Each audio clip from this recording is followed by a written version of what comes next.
বিভিন্ন দাম আছে। ইলিশ মাছ যেমন 1500, 1800 টাকা কেজি। মানে ব্যবসা কীরকম?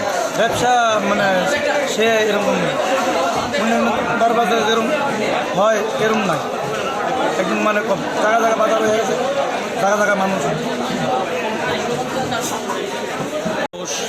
কত করে কাতলা? 400 টাকা, কাতলা 600 টাকা, বড়ডি 500 টাকা, বড় রুই 600 টাকা।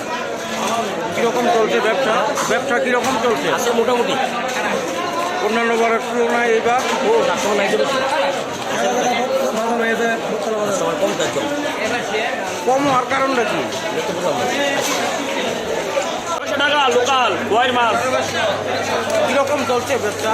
ব্যবসা তো যা এখনো বুঝতে পারতেছি না, বাজার থেকে দই মাইতেছে। গেছে বার কীরকম হয়েছে?